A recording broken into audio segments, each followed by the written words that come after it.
पति यानी कि रक्षक। तो हम सबकी दो पत्नियां हैं तो वो रक्षक, लेकिन वो रक्षकों वाला काम करती नहीं है। और वो दो पत्नियां कौन कौन सी हैं? पहली मति, बुद्धि, और दूसरी पत्नी का नाम है मन। पहली पत्नी बुद्धि, दूसरी पत्नी मन। ये दो पत्नियां हैं हमारी। ये दोनों हमको अपनी ओर आकर्षित करते हैं। कोई भी काम करना है, हमारे अंदर से दो बातें आती हैं, करें ना करें, करें ना करें। वहां जाना है, जाएं ना जाएं, जाएं ना जाएं। अब पता यह करना है कि जाएं कौन बोल रहा है और ना जाएं कौन बोल रहा है। बोलती ये दोनों ही है। बहुत ध्यान से सुनना, बहुत अच्छा प्रसंग है उत्तानपाद राजा का।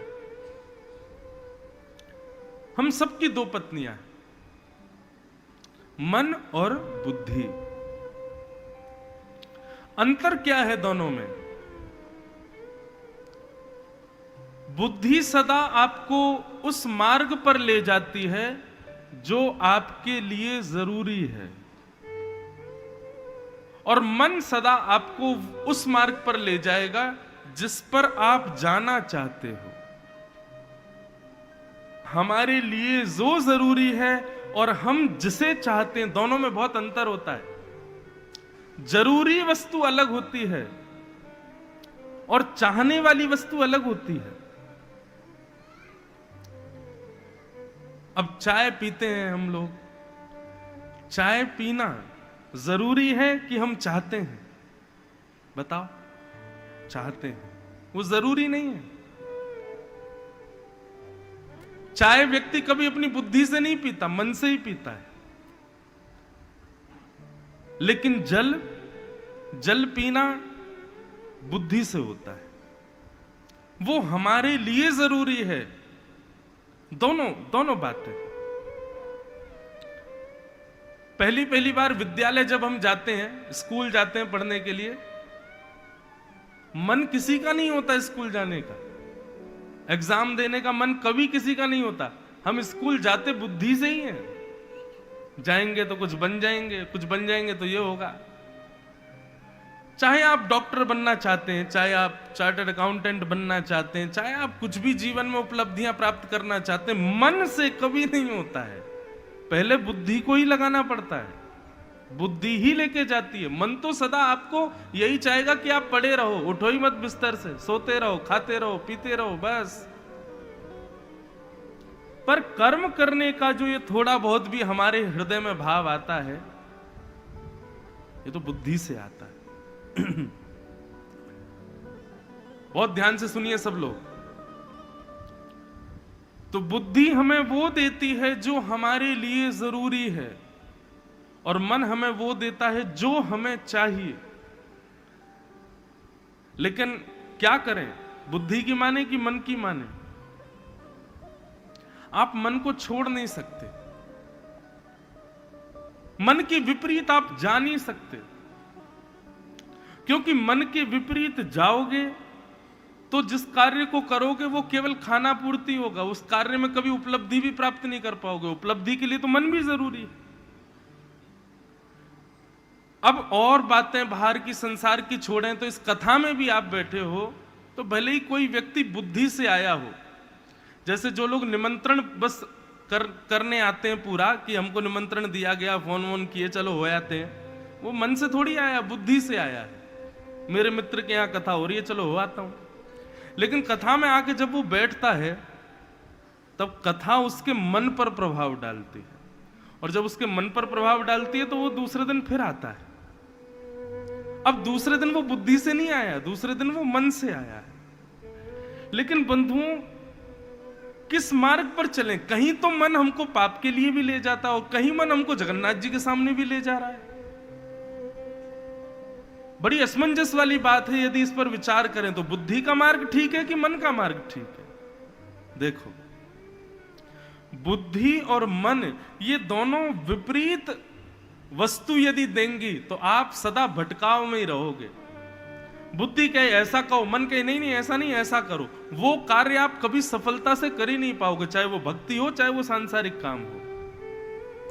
किसी भी कार्य में सफलता आपको तभी मिलेगी जब मन और बुद्धि दोनों उस कार्य में राजी हो, तभी आप सफल हो सकते हो। मन और बुद्धि दोनों की एक ही जिज्ञासा हो, मन और बुद्धि दोनों की एक ही कामना हो, मन और बुद्धि दोनों एक ही मार्ग पर चलें, तभी आपका कार्य सफल होगा। और आध्यात्म यही करता है, सत्संग यही करता है, संतों का संग यही करता है। आप सत्संग करेंगे, आध्यात्म के मार्ग पर चलेंगे, भक्ति मार्ग को अपनाएंगे, उसके बाद क्या होगा, मन और बुद्धि दोनों अलग नहीं रहेंगी, एक ही हो जाएंगे। और फिर जो भी आप निर्णय लोगे वो सदैव आपका हितकर होंगे। लेकिन फिर भी यदि मन और बुद्धि दोनों अलग अलग दिशा में हैं आपके, तो प्रयास ज्यादा कीजिए कि बुद्धि की सुनिए, मन की कम सुनिए। क्योंकि बुद्धि आपको कर्मठ बनाती है और मन आपको आलसी बनाता है।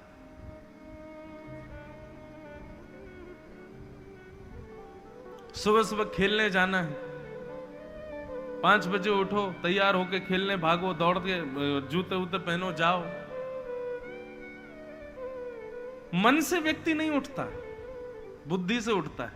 रात में भले ही अलार्म लगा दे फोन में, 5 बजे का अलार्म बजेगा तो एक बार उठ के देखेगा, अलार्म देख करके उसके मन में दोनों बात आएंगी, कल चले जाएंगे, परसों चले जाएंगे, अरे बाद में खेल लेंगे, अब बैठे तो हैं यहीं पे।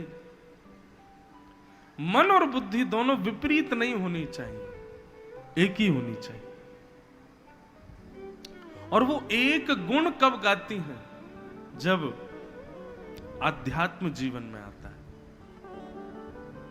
आध्यात्म जब आता है तब मन बुद्धि दोनों एक हो जाती है। उत्तानपाद राजा के साथ कुछ ऐसा ही हुआ जैसा हमारे साथ हो रहा है। क्या? छोटी पत्नी के प्रति आकर्षण होने की वजह से बड़ी पत्नी का त्याग कर दिया उत्तानपाद राजा ने। मतलब मन की ओर आकर्षित होकर के बुद्धि का त्याग कर दिया। और छोटी पत्नी के साथ राजा उत्तानपाद रहने लगे। बड़ी पत्नी के बेटा हुए ध्रुव और छोटी पत्नी के बेटे हुए उत्तम। अब ध्रुव और उत्तम का मतलब क्या होता है? ध्रुव का मतलब कल्याणकारी और उत्तम का मतलब जो सर्वप्रिय नहीं होता, किसी किसी का प्रिय होता है, वो उत्तम। अब जैसे कि कोई सब्जी ले लीजिए, कोई भी पनीर की सब्जी हो, आलू की सब्जी हो, भिंडी की सब्जी हो, जरूरी नहीं है सबको प्रिय होगी, किसी किसी को अच्छी लगती है। तो जो वस्तु किसी किसी को भाए वो उत्तम कहलाती है, परंतु जो सबको भाए वो ध्रुव कहलाता है। अब श्री जगन्नाथ जी का दर्शन है, ये उत्तम नहीं है, ये ध्रुव है, सबको प्रिय है। जगन्नाथ जी का महाप्रसाद ये उत्तम नहीं है, ध्रुव है, सबको प्रिय है। जो सर्वप्रिय होता है वो ध्रुव कहलाता है। और सर्वप्रिय वस्तु सदैव बुद्धि से ही जन्म लेती है, मन से जन्म नहीं लेती। बड़ी पत्नी का त्याग कर दिया, बड़ी पत्नी के बेटा हुए ध्रुव। छोटी पत्नी के साथ रहने लगे, छोटी पत्नी के बेटे हुए उत्तम। एक दिन ध्रुव जी महाराज अपनी मां के पास गए और मां से जाकर के कहने लगे, मां मेरे पिता कौन है? आज तक मां ने छुपाया बेटे से कि उसके पिता कौन है, परंतु आज सोचने लगी कब तक छिपाऊं, बताना तो पड़ेगा। आज बता दिया, ध्रुव ये जो सामने महल देख रहे हो ना, इसमें जो राजा बैठे हैं वही तुम्हारे पिता हैं। ध्रुव जी के मन में इच्छा हुई मैं अपने पिता को देखूं, और जैसे ही ध्रुव जी उस राजभवन में गए, क्या पाया? राजा उत्तानपाद सिंहासन पर बैठे हैं और उनकी गोद में एक नन्हा सा बालक बैठा है, छोटी मां का बेटा बैठा है। ये देख करके ध्रुव के मन में इच्छा हुई मैं भी इस सिंहासन पर बैठूं। जैसी समीप जाने लगे तो छोटी मां ने डांट दिया और कहा, यदि मेरी कोख से जन्म लोगे तभी इस राज्य गद्दी पर बैठ सकते हो, नहीं तो तुम इस पर बैठने के अधिकारी नहीं हो। ध्रुव, यदि तुमको इस पर बैठना है तो वन में जाओ, वन में जाकर के भगवान का भजन करो। भगवान जब तुमसे प्रसन्न होकर के कहें वरदान मांगो, तो वरदान मांगना कि मैं छोटी मां के गर्भ से जन्म लूं, तब तुम इस गद्दी पर बैठ पाओगे। बंधुओं, मन कभी कभी ऐसी आज्ञाएं भी कर देता है जिसमें आपको भगवत भक्ति का त्याग करना पड़े।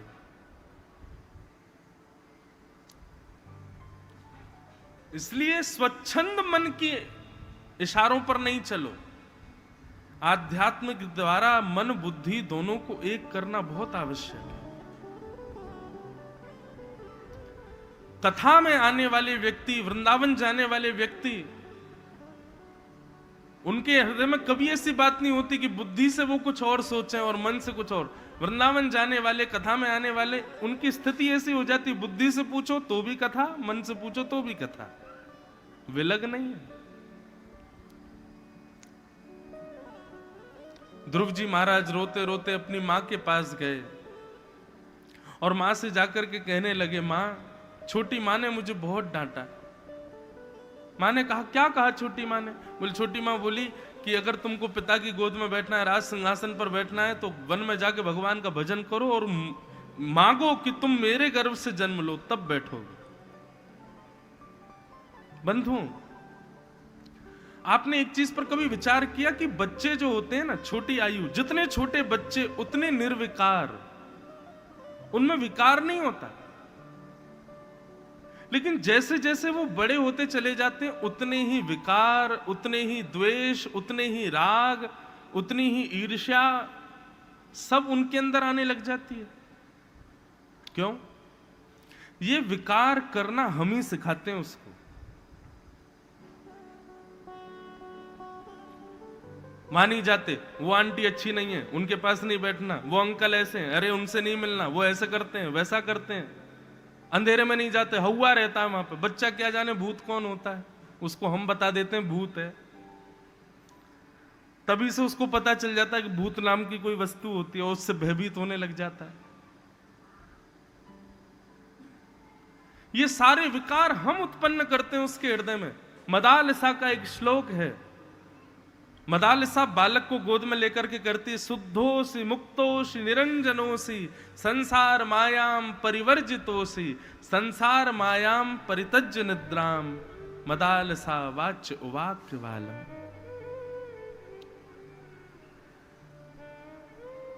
मदालसा कहती हैं, एक छोटा बालक कैसा होता है? शुद्ध, मुक्त। उसको कोई माला पहनाए तो उसको अहंकार नहीं होगा, देखो मेरा स्वागत किया। छोटे बालक को कोई गाली दे दे तो उसको बुरा भी नहीं लगेगा कि मेरा अपमान हुआ। उस छोटे बालक का कोई बहुत प्रिय शब्द बोल दे तो उससे वो कहीं रीझ जाए, ऐसा भी नहीं। बंधुओं देखो, जैसा छोटे बालक का एक स्वरूप होता है ना, वैसी समत्व संतों में भी होती है। बहुत माला पहना दो तो उनको ज्यादा अपना सम्मान नहीं लगता है, और उनको दो चार बातें कुछ गलत कह दो तो उनको अपमान बोध भी नहीं होता। अब हम कथा करते हैं, जरूरी नहीं है इस मंच पर बैठने वाले हर व्यक्ति का सम्मान ही होता है। कई बार ऐसी ऐसी जगह भी कथा होती है, बहुत भीड़ आती है महाराज, जैसी मंच से उतरते हैं तो दो चार प्रेमी जन आके कुछ उल्टा सीधा भी बोलते हैं, लेकिन हमारे मुख पर, हमारे स्वभाव पर उसका असर नहीं पड़ना चाहिए। एक जगह मैं कथा कर रहा था तो वहां कोई व्यक्ति आया, बोले आप केवल कोरा ज्ञान देते हैं? वुमेन एम्पावरमेंट पे तो बोलते ही नहीं हो आप। एक जगह कहीं कथा कर रहा था, वो बोले कि आप केवल बातें बताते हैं, गाय पे तो कुछ कहते ही नहीं आप। एक जगह कहीं कथा कर रहा था तो बोले आप सब चीज बोलते, संस्कृति पे तो बोलते ही नहीं हो आप। भाई भागवत 7 दिन की है और एक नहीं अनेक जगह होती हैं, हर जगह हर कुछ ना कुछ टॉपिक सब स्पर्श में आता है। ये व्यास मंच मेरा नहीं है कि मैं जो चाहूं वो मैं बोलूं यहां से। ये व्यास मंच श्री जगन्नाथ जी का है। मैं तो केवल एक माइक के रूप में बैठा हूं यहां पर। मैं जैसे माइक में बोल रहा हूं, आप सुन रहे हैं, वैसे ही जगन्नाथ जी जो प्रेरणा देते हैं, आप सबके आव भाव से जो मुझे अनुभव होता है वो निकलता है अंदर से। तो कहने का अभिप्राय, कई जगह कई लोग बड़ी हिंसात्मक बातें भी कर जाते हैं। और आजकल तो एक और नया जमाना आ गया है, मुंह पर बुरा ना बोलना पड़े इसलिए लोग सोशल मीडिया को सहारा लेते हैं, वहां बुरा बुरा बोल के लिख देते हैं, कुछ भी कहते हैं।